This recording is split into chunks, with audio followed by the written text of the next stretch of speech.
What's up, guys? Eli here, back for a new stuff video. I've actually got enough stuff over the last couple weeks to make like 3 different videos instead of just piling it all into one like I used to do. So this is going to be a little shorter than normal, I guess.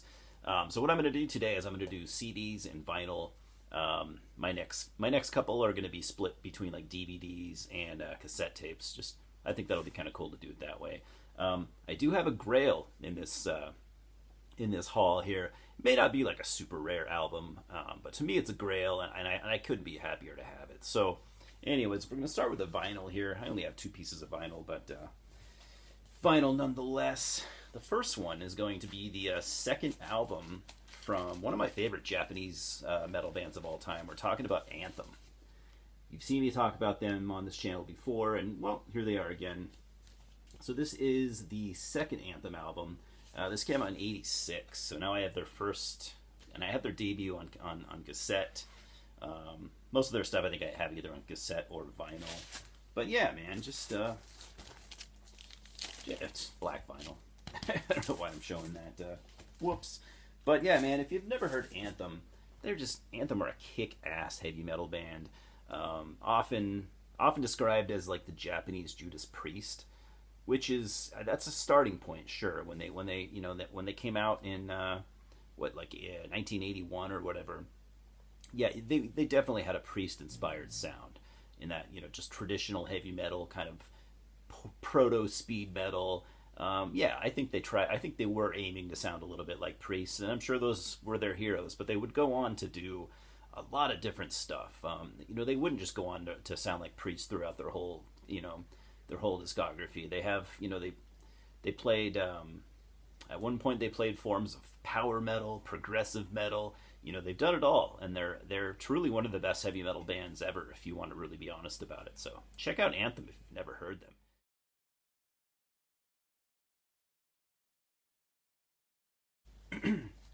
Next, I have a 7-inch here. We're going to be talking about from Australia, Astrial.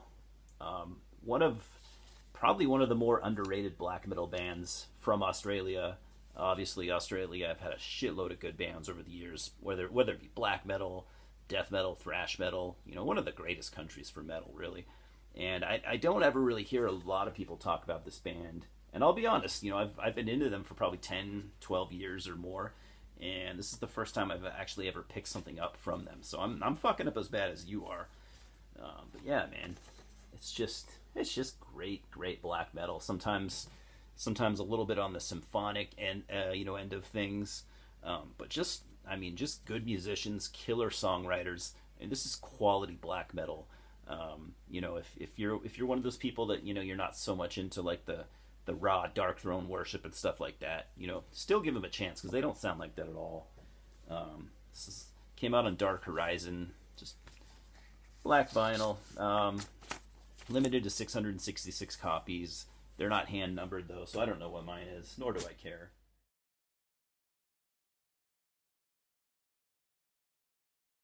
But yeah, so we're moving on to the CDs now. We're going to start off with one where you're going to be like, why did you buy that? Why would you need that? You're right, I didn't need this, but I bought it for one specific reason. So, I have the Best of Kansas. As you might know by now, I think I'm a massive Kansas fan over these last couple years. And no, I didn't really need this. The reason I bought it is because it has one exclusive track. I think I paid $3 for it. As you'll see this all over the place for $3. So you got Perfect Lover on here, exclusive to this release. It came out back when John Elefante was on vocals, so it's a John Elefante fronted song. He was in the band, I think, for 2 albums, and sure, he's not Steve Walsh, but he's a killer singer in his own right. So it's a good song. It's worth owning. It's worth picking this up for a couple of bucks if you're a big Kansas fan. Next, we have this re-release from this year. So labels have been doing really weird things ever since COVID. Labels have been just kind of like re-releasing. It's one thing to re-release like your classic albums, but they've just kind of been re-releasing just albums. I guess I kind of attributed that to COVID, but also, I don't know, this album right here is over 10 years old, so I guess maybe it was due for a repress. I'm not really sure. But we're talking about Germany's Falkenbach. I remember it coming out. I'm not the biggest Falkenbach fan, but from time to time I do like to listen to them. So I didn't really have any interest in buying this when it came out, but seeing it in the store now, I'm like, sure, I'll give it a shot. Yeah, I mean, Falkenbach are a cool band. They're a folk black metal band from Germany. This came out of Napalm Records, by the way. So they're from Germany. They do have a pretty good fan base. Like, people know who they are. A lot of people like them, but at the same time, sometimes I don't think they get quite the credit for their longevity. I mean, the first demo came out in 1989, and then another one in 1990. And when I say they, Falkenbach has always been it's always been one guy. So I guess I should just say he. But I mean, what that guy's accomplished over the years is, for one guy, is pretty fucking impressive, and he's still going to this day, I believe. Like this band, but you definitely kind of have to be at least okay with the more folky stuff, because Falkenbach, you do get a lot of icy, ferocious black metal, but I mean, almost on every song, I'm pretty sure you're gonna get a lot of folk stuff.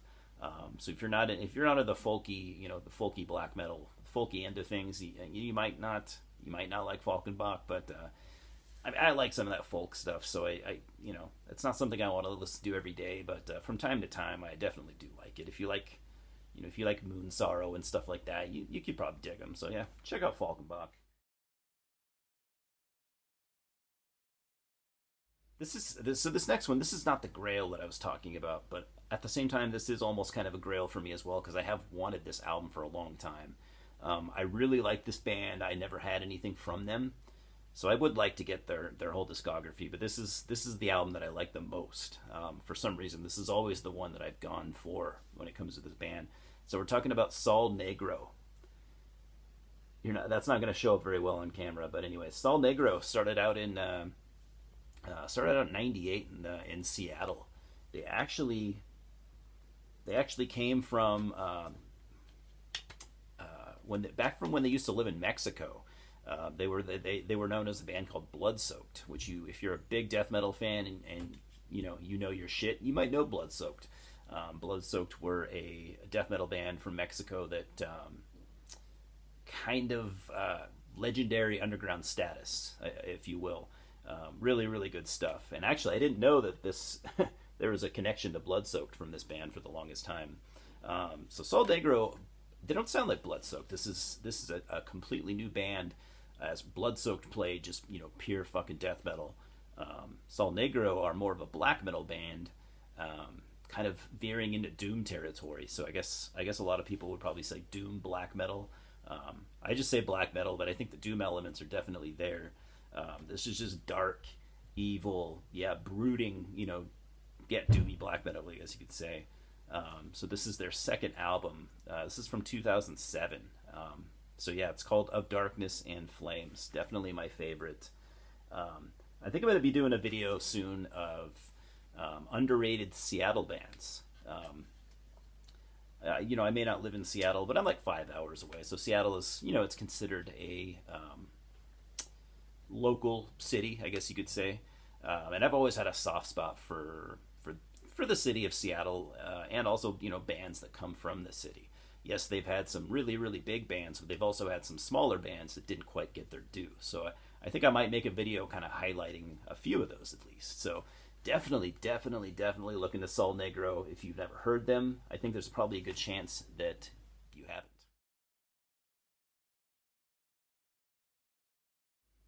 I've always liked this band, but lately I've been kind of getting into them deeper and deeper and deeper, and I don't have a lot of their live material. And this band is known for being one of the premier live bands as far as the 70s prog bands go. So we're talking about King Crimson. So we got this live in Chicago, June 28th, 2017 to be exact.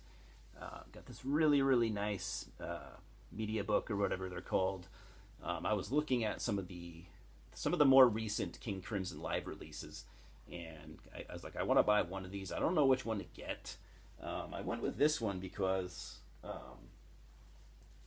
Well, I just thought it was a good deal. A lot of the other ones were like 25, $30. This was $15 for a nice digibook, 2 discs. What can I say, man? Yeah, it's just, I mean, this thing is, it's quite the beautiful release. Obviously, you're probably somewhat familiar with King Crimson.